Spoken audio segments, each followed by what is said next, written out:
Bonsoir à tous, bienvenue, nous sommes le mardi 27 septembre et une question pour commencer.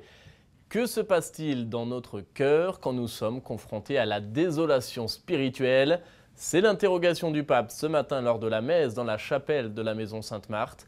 Le souverain pontife, dans son homélie, a souligné l'importance du silence et de la prière pour vaincre les difficultés.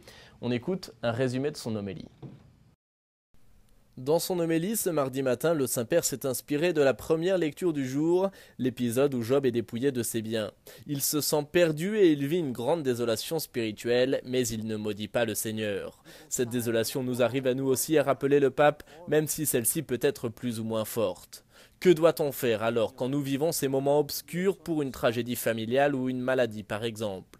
Certains pensent à prendre une pastille pour dormir et d'autres pensent à prendre 2, 3 ou 4 verres. Ceci ne nous aidera pas, insiste le pape. La prière en revanche peut nous aider. Il faut prier comme l'a fait Job, crier jour et nuit afin que Dieu tende l'oreille. Le Seigneur lui-même nous enseigne comment prier dans ces moments difficiles. Seigneur, tu m'as jeté dans la fosse la plus profonde, que ma prière arrive jusqu'à toi. Et en plus de la prière, il y a aussi le silence, poursuit le pape. Face à une personne qui souffre, dit-il, parfois les mots peuvent blesser. Ce qui compte, c'est d'être proche et de faire sentir la proximité, mais pas de faire des discours. Quand une personne souffre, a-t-il repris, on doit parler le moins possible et on doit aider avec le silence, la proximité et la prière. Prions le Seigneur, a conclu le pape, pour qu'il nous donne ces 3 grâces, celle de reconnaître la désolation spirituelle, celle de prier quand nous souffrons, et enfin celle de savoir comment accompagner les personnes qui sont tristes. Et direction maintenant le Canada. C'était aujourd'hui la 2e journée de l'Assemblée plénière des évêques du pays. La journée débutait là aussi avec la messe, célébrée ce matin par Monseigneur Robert Bourgon, évêque de Hearst. La célébration était diffusée en direct sur Ciel et Lumière. Si vous l'avez manqué, je vous propose maintenant un rattrapage avec un extrait de l'homélie. Je me souviens, mon premier évêque, Alexander Carter, était un bonhomme, était fantastique. Il m'a dit une fois dans ma jeunesse, il dit, nous dépensons 90% de nos temps pour 1% du monde. Ceux qui font beaucoup de troubles. Il dit, essaye donc de penser des autres 99% de personnes qui ont un sens de la foi, de la joie, de l'Esprit de Dieu, qui sont vraiment ceux qui tiennent l'Église en forme, tiennent la foi en forme, ceux qui ont un grand amour pour Dieu et l'un et l'autre. De temps en temps, il faut que nous pensions de ça parce que c'est vrai, nous dépensons beaucoup de temps pour régler des problèmes, régler des situations, essayer d'être un exemple. Mais pour la plupart, le monde veut nous voir comme des personnes de la prière, stabilité, paix, foi. Oui, c'est vrai, il y en a ceux qui nous fauchent de temps en temps. Mais Jésus dit, mais pourquoi? C'est à eux. Avez-vous remarqué, chaque fois dans l'Évangile, quand c'est arrivé, il les laisse. Ton choix. Pas de problème. Tu vas voir dans ton temps, mais c'est pas à moi à forcer. C'est le respect de chaque individuel, le respect de la dignité de la personne. Ton choix. Moi, je continue comme faux, là, mais c'est ton choix. C'est ça l'exemple de Jésus. C'est ça la vie chrétienne. C'est ça le défi pour chacun et chacun de nous qui sont un leader dans l'Église. D'être la personne de foi. Exemple de Christ, c'est vrai. Suivre qu'est-ce qu'il a fait. Et au programme de ces 5 jours d'assemblée plénière, je vous le disais hier, il y a de nombreux sujets et parfois même des sujets sensibles, notamment l'épineuse question de l'euthanasie et du suicide assisté. Monseigneur Noël Simard, évêque de Valleyfield, est responsable des questions bioéthiques pour la Conférence des évêques du Canada. Notre journaliste Francis Denis s'est entretenu avec lui, on l'écoute. À la CECC, j'ai été demandé pour représenter le secteur francophone sur les questions de bioéthique et spécialement sur l'euthanasie. Alors, c'est pourquoi je suis allé l'été dernier participer à une conférence de presse avec d'autres religions sur les soins palliatifs. Parce que l'alternative à l'euthanasie, c'est les soins palliatifs. C'est pourquoi il faut demander au gouvernement de mettre en place des soins palliatifs de qualité et d'apporter des fonds pour que ces soins palliatifs soient accessibles au plus grand nombre de personnes. Parce qu'actuellement, les maisons de soins palliatifs font face à beaucoup de défis, entre autres de trouver les argents pour continuer à offrir des soins vraiment de qualité qui excluent l'euthanasie et l'aide au suicide ou la soi-disant aide médicale à mourir. Oui, justement, on en avait parlé déjà l'année dernière. Pouvez-vous nous parler un peu du développement depuis le fait que cette loi a été appliquée? Comment est-ce que vous vous situez maintenant dans les réflexions? Bon, justement, depuis la loi 52 au Québec, il y a eu le projet de loi C-14 au fédéral qui n'est pas tout à fait clair. Hein, et actuellement, on voit des représentants en faveur d'un élargissement de cette loi faire des pressions sur le gouvernement pour que l'euthanasie soit accessible non pas uniquement à des personnes en phase terminale, mais aussi à des gens qui ont des maladies débilitantes, mais qui ne sont pas en phase terminale, ou encore des gens qui ont un mal de vivre, tu sais, qui ont fait 2-3 dépressions, puis qui, là, ils ne veulent plus continuer à vivre. Alors, même des mineurs, on a puis des mineurs aussi, exactement. Ça, c'est vraiment dangereux. Et on voit vraiment la pente glissante. Hein. On a ouvert la porte maintenant, on va accepter pour plus de cas, pour plus de situations. Et les médias sont très bons pour nous présenter des cas toujours extrêmes, mais toujours pour favoriser l'élargissement de l'euthanasie. Alors, c'est pour ça que nous, en tout cas, les évêques du Québec, là, on a eu notre assemblée plénière la semaine dernière, puis on s'est interrogé sur qu'est-ce qu'on doit faire pour éduquer la population catholique qui, je dirais, est mêlée, c'est l'expression québécoise, sont mêlés.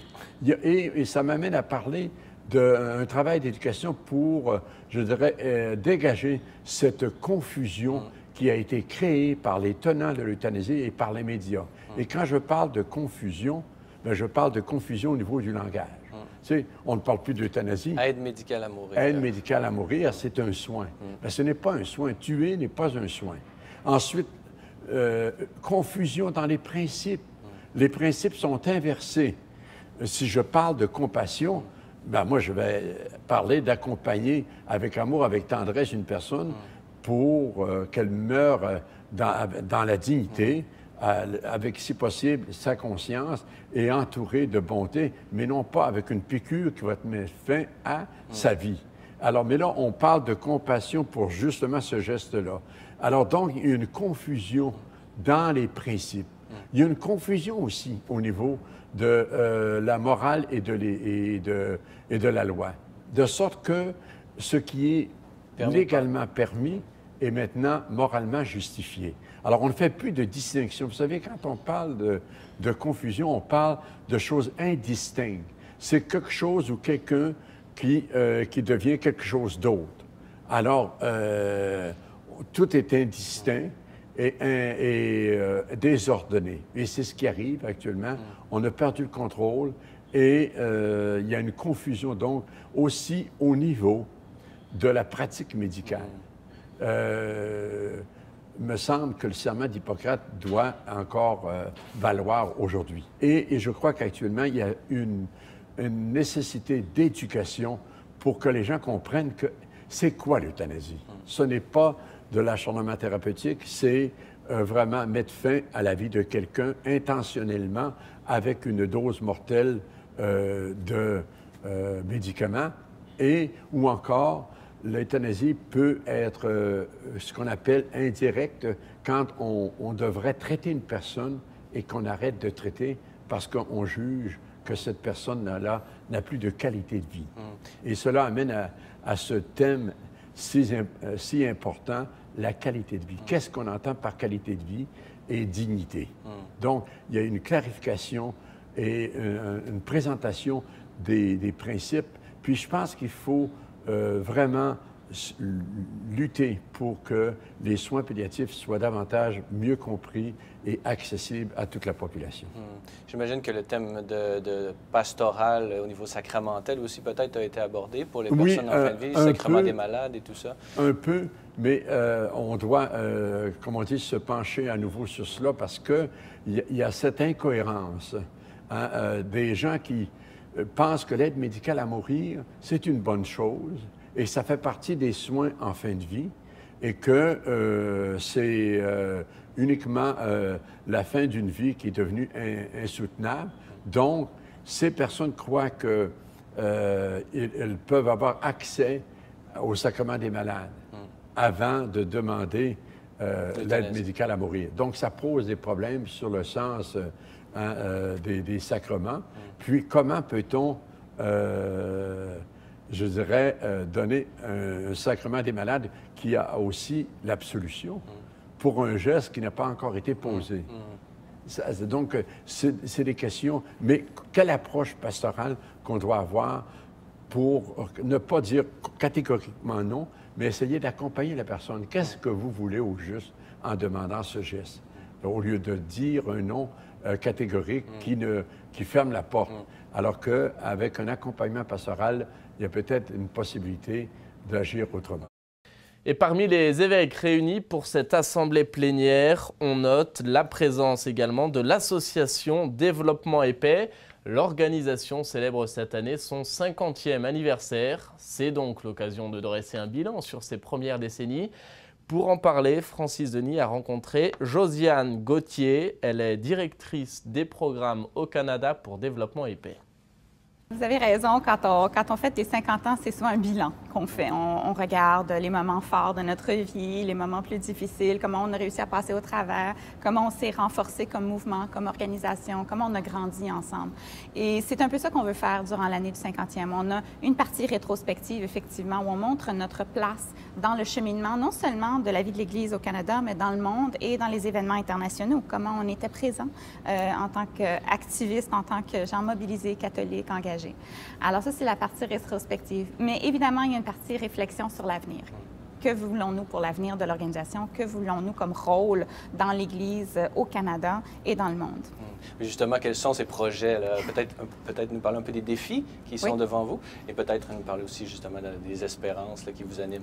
Bien, les défis sont beaucoup les mêmes défis que vit l'Église, évidemment.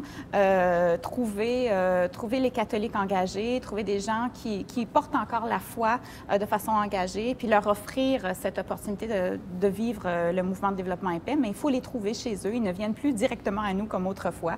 Alors ça, c'est un défi. La jeunesse, aller dans les écoles, aller éveiller ce sentiment d'engagement chez les jeunes. Un défi missionnaire. Défi missionnaire chez nous, tout à fait. Et l'autre défi, bien, c'est le financement, évidemment, parce que comme il y a moins de fidèles dans les bancs d'église, c'est moins de gens qui sont attachés, mettons, à des œuvres catholiques, c'est plus difficile d'aller chercher leurs dons et leur générosité. Alors, il faut qu'on travaille un peu plus fort pour aller chercher cet appui-là. Et le gouvernement canadien aussi change aussi son climat de financement, donc il faut qu'on s'ajuste un petit peu et qu'on voit comment on pourrait travailler ensemble à l'avenir. Pour ce qui est des perspectives, bien, on vient d'adopter un nouveau plan stratégique qui va sortir bientôt puis qui va se voir dans notre matériel. Mais on a réussi à ramasser ça autour de 4 axes thématiques pour concentrer notre œuvre vraiment de façon claire. Parce que souvent, on a travaillé dans tellement de différents domaines. Et là, on s'est dit, bien, sur quoi on veut travailler dans les 5 prochaines années, vraiment? Et on s'est donné des objectifs autour de la justice écologique, la démocratie, la paix et la réconciliation et l'égalité entre les femmes et les hommes. Alors, c'est là-dessus qu'on va baser tout notre travail, que ce soit ici au Canada, que ce soit à l'étranger, que ce soit dans nos relations avec nos membres ou au sein de l'Église. Et sachez pour terminer que demain, mercredi, votre émission quotidienne sera exceptionnellement diffusée à partir de 18h45. Vous pourrez voir ensuite dès 19h et en direct les vêpres avec les évêques depuis l'église Sainte-Croix de Cornwall. C'est la fin de cette émission. Merci de l'avoir suivi. Je vous souhaite à tous une agréable soirée. À demain.